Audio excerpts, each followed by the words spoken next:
just, man, just watching God, seeing God move and make this thing a global thing. Because we work really hard, but like, I just see God moving in ways in my life that I really didn't see prior to that. So the change has been just being able to trust God and watch God work. Because when music kind of failed, I was like, okay, what am I doing? Why am I in this space? God, I'm going to church every Sunday, but I'm going through the motions. Like, what is it that you're doing? And so now to see where God has brought the brand and brought Art of Homage and made it to what it is, he's done that. Like, he's given the favor. He's given the, allowed it to grow and be what it is.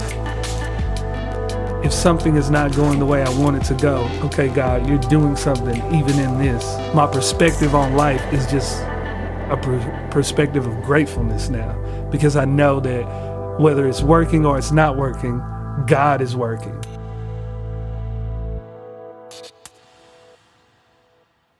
Channel Dixon, welcome to the Churchfront podcast. Excited to be here, man.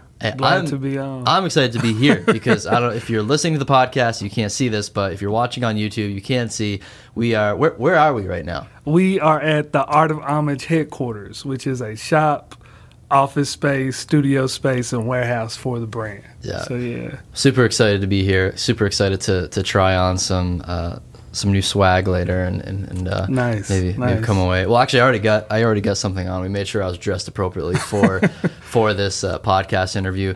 But have you? Let's start here. How did you get the name Channel? Because that's not your real given name, is it? No, it's not. Okay. My real name is Timothy. Okay. And my channel came from when I was actually doing music.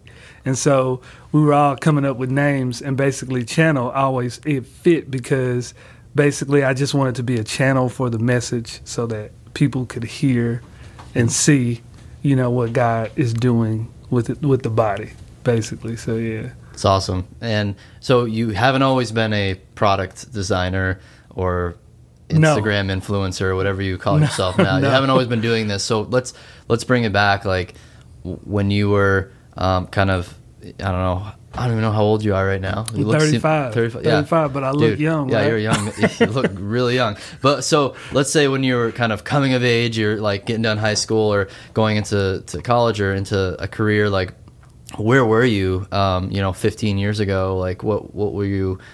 Let's go back to that and like kind of hear the origin stories of. Awesome, man. So it started in college, freshman year. I joined this fraternity called Men of God Christian Fraternity, and it was about 6 guys. I was just getting saved, like right in high school, and when I went to college, I knew I needed to connect with the right people in order to maintain who I was trying to be, who I was growing into.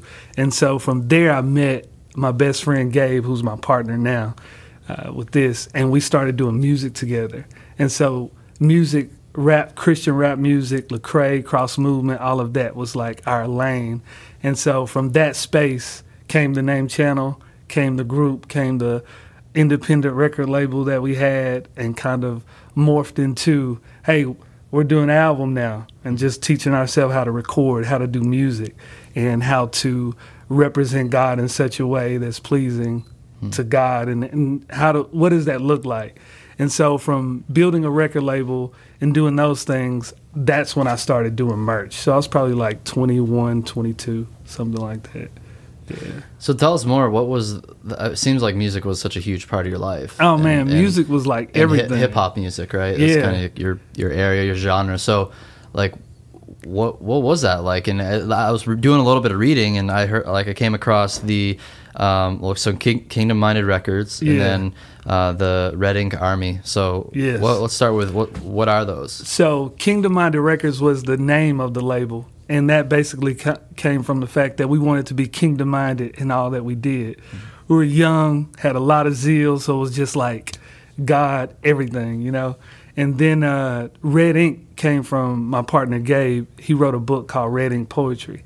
And I was like, man, I love that. And so the concept behind Red Ink was that we wanted to live out the red ink of the gospel, want to live out the words of Christ and walk in such a way that's pleasing to him.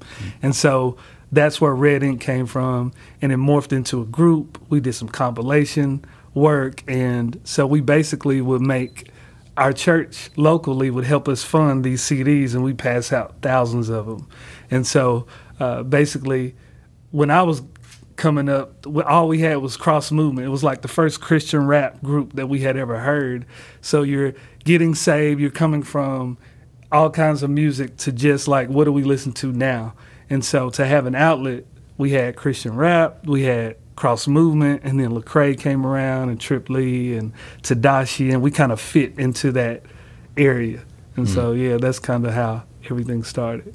So how'd you go from being so focused in the music world and having this, really sounds like just like it's a type of ministry of what you were working on with Kingdom Records. Like, how'd you transition from there to then now today what we're at, the Art of Homage? So Art of Homage was birthed through the crashing and burning of Kingdom Records, basically. So, man, when we first started, everything was like amazing. Like, we had this small Bible study of 6 people that went from 6 people to over 100, 150 people every Tuesday night.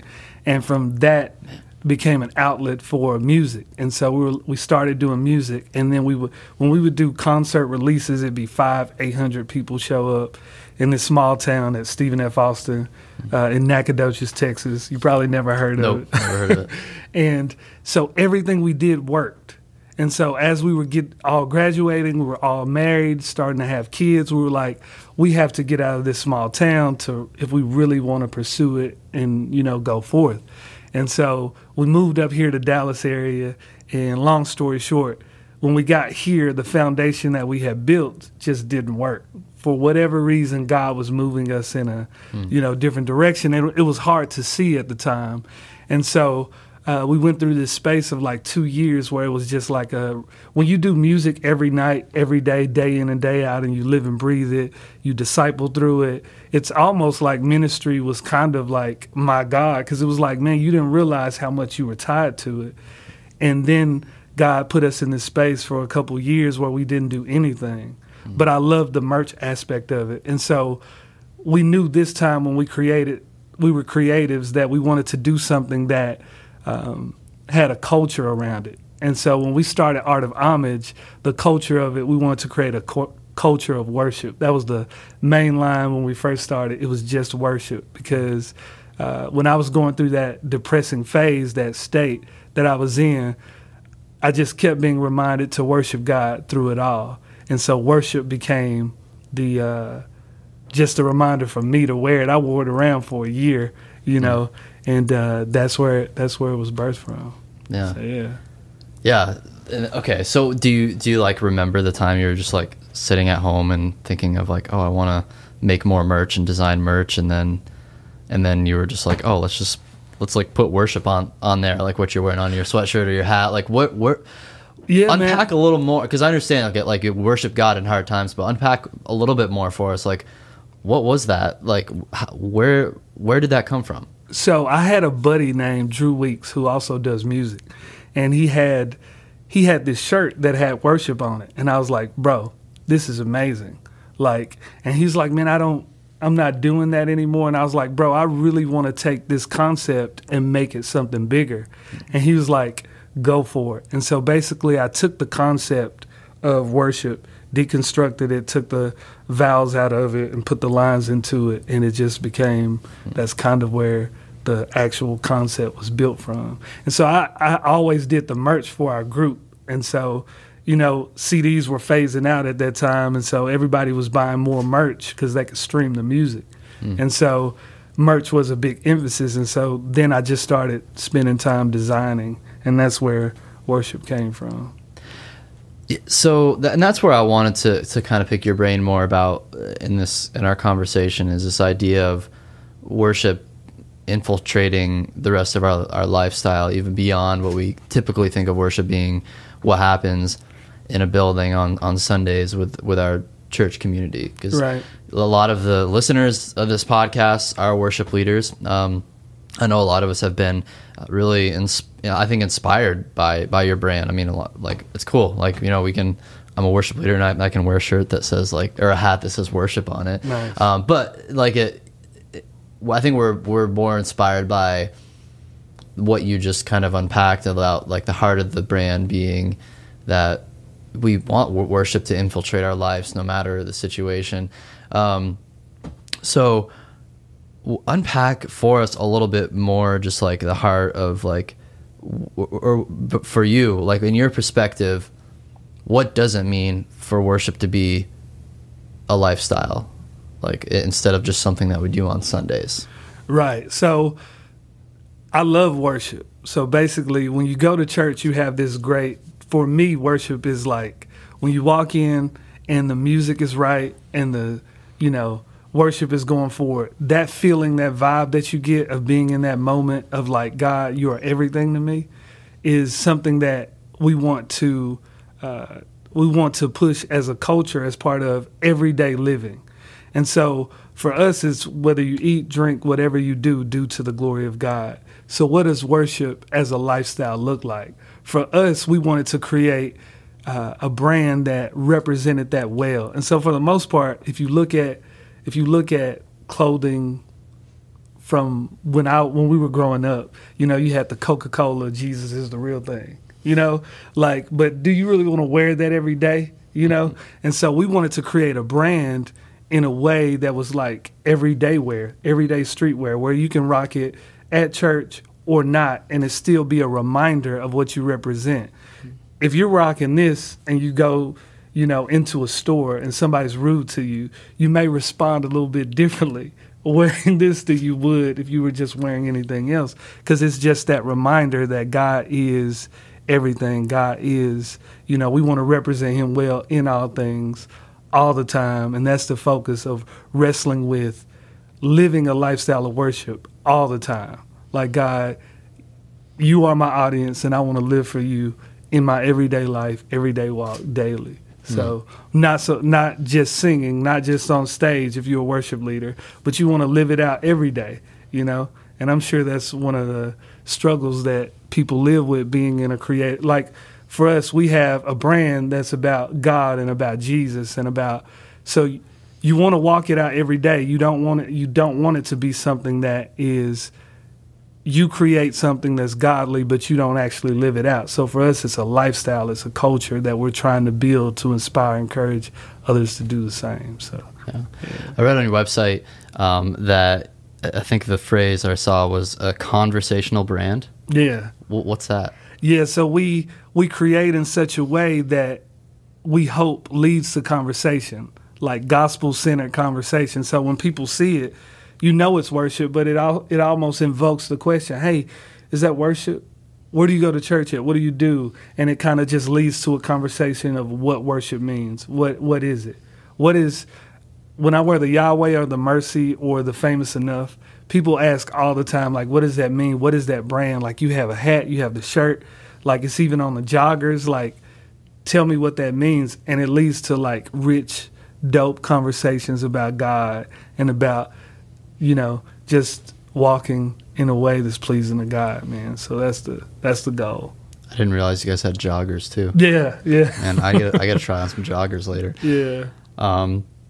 And could you walk through for us? And I don't know, like how, you don't have to go super in depth to each of them, but you have these different collections you've mentioned, because you have worship, Yahweh, Mercy, Famous Enough.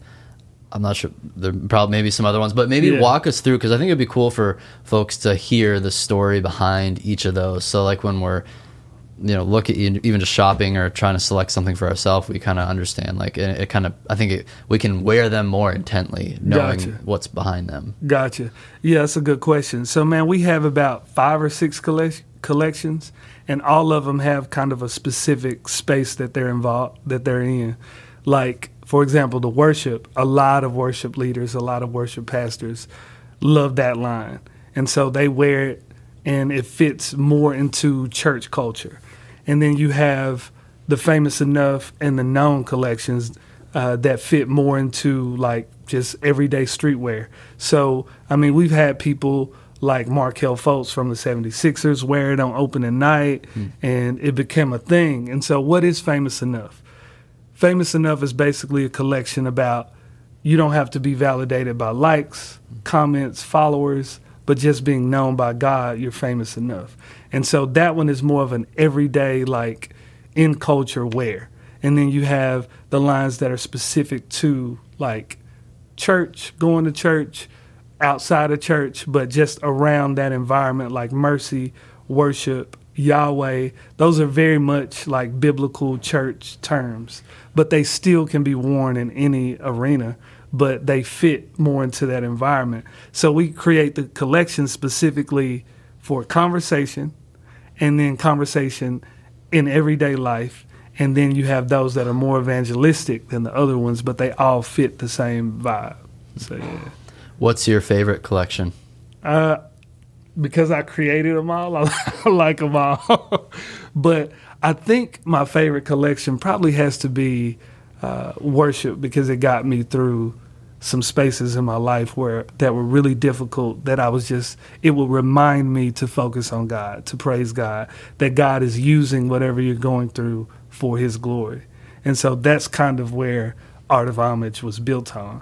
But the next one after that would probably be Famous Enough, because I have friends who are also creatives, and their most common thing is, how can I get more comment? How can I get more followers and likes? And how can I grow it? Grow. And if you're not growing, you don't feel good about your creativity, when in fact you should just create with excellence, enjoy what you do, and let God grow it and do the rest. You know what I'm saying? Mm-hmm. So I like Famous Enough because it's intentional on keeping us to remember that God is our audience and that he's enough. But worship is the one that just keeps me, reminding me of what I'm here for and what I'm doing. So, yeah. I think there's something about what you wear that really does have an impact on your disposition, maybe that's the right word, or just your approach and perspective on life and how you go about day-to-day stuff. And even when you think about just some biblical metaphors that were given of being clothed with Christ, right? And that's how we're seen now as children of God. Why is this idea of clothing and what we wear, why is it so powerful? Man, it's almost a mindset. If you think about when you're getting ready to go somewhere or do something, like, for example, when you get ready to go to church, your clothing, what you put on, like, you have a mindset of, oh, I'm going to church. These are the type of things I should put on, right? Yeah. But it's like, if you're every day, like, this is what I'm going to put on, this is what I'm going to wear, it's an intentional, like, thought process to me.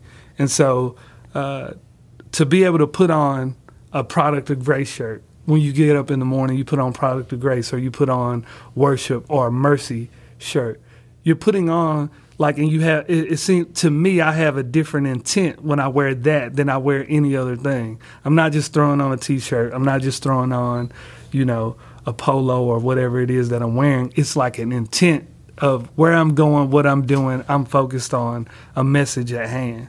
So that's the way we look at it. And we try to create the style of cuts, the style of tees, the quality of it. We try to create it in such a way that people can wear it every day and still, feel like they're in their element. Like, oh, this is dope. I can rock this with my jeans, with anything that it still fits the vibe. So, yeah. So the reality of it is, I know, like, you don't just come up with an idea of, like, oh, I want to create this brand that's going to have a super powerful impact for, a kingdom impact. And folks are going to wear these really cool looking shirts and hats and joggers, and it doesn't magically just happen overnight. So I know there's been for you, like, a journey over the past couple of years of, like, getting to even today where you're at is, like, no small feat of having this great location here where you guys are getting lots of work done, fulfilling orders, and you have a cool studio. The social accounts are great. You're impacting a lot of people. So, like, what ways, like, have you grown in the past couple of years building this thing and getting it off the ground? Like, how are you different than you were? Because you started this only like a couple of years ago, right? Yeah, it's been about almost 3 years, a little bit. Well, how have you changed in the past couple of years? Man, a lot. I remember when we started, and so basically, when I started doing it, it was a slow process. I was like, I must have did like 50 designs for it, for this one worship before it finally became the one that we're the style and signature feel of everything that we do now. And just from that process of going from one box in my house to the whole house being covered with boxes, to finally finding a location that's like conducive to all the different aspects of what we do. I'd say just watching God, seeing God move and make this thing a global thing, because we work really hard, but like I just see God moving in ways in my life that I really didn't see prior to that. So the change has been just being able to trust God and watch God work. Because when music kind of failed, I was like, okay, what am I doing? Why am I in this space? God, I'm going to church every Sunday, but I'm going through the motions. Like, what is it that you're doing? And so now to see where God has brought the brand and brought Art of Homage and made it to what it is, he's done that. Like, he's given the favor. He's given the, allowed it to grow and be what it is. So now I'm just way more trusting of, if something is not going the way I want it to go, okay, God, you're doing something even in this, so I'm just going to trust you. Mm-hmm. And so my perspective on life is just a perspective of gratefulness now, because I know that whether it's working or it's not working, God is working. You know what I'm saying? So that's kind of where we are now. You guys, I think was it in January you had product that was part of the Hillsong subscription? Oh yeah, man, that was amazing. Happen? So man, we got contacted by Hillsong, and they have a headquarters here for marketing, and they were like, "Hey, we want to meet with you guys." And so we had a meeting with them, and they was like, "Hey, we do these team boxes for the Hillsong channel, and we want you guys to be featured on it." So man, that was like one of like the greatest. They said, "Hey, you go and pray about it." And I was like, "Listen, this is not something I really need to pray about. Like we're gonna do it. We're gonna figure out how to make it happen." So they actually love the Make Him Known collection, and so we used the Known piece and we customized it, and we customized some of our wristbands and made it into this box set, man. And it's been like, the response was phenomenal. It sold out. It was amazing. Yeah. So yeah. No, I mean, that I just can only imagine how much that could help boost the momentum for you guys. Oh, yeah. Just because with Hillsong is like, you don't really get much more reach than someone like Hillsong. Right. So yeah. That's awesome, man. Well, you're an inspiration, brother, and it's been fun to hear more about your story and just the way God's working through you, but also through this brand you've built and the team that you have here. So we're like, as we're recording this podcast right now, we're actually going to hang out here in the shop for the rest of the day, do a little bit of fashion show. I want to try on those joggers, dude. Nice. Yeah. But for folks who aren't here right now, they can't just come in the shop and try out, because there's going to be worship leaders from around the globe listening to this. Where can they go to learn more and to shop for some of this awesome clothing you guys got? Nice. You can check us out at artofhomage.com, and you can also look us up on all social platforms at Art of Homage. So yeah, that's where you can follow us and connect with us, and that's it. Awesome. Yeah. Thanks so much, Channel, for just being an inspiration and helping others really think about with intent every day, like, what does it mean for worship to integrate into the rest of our life.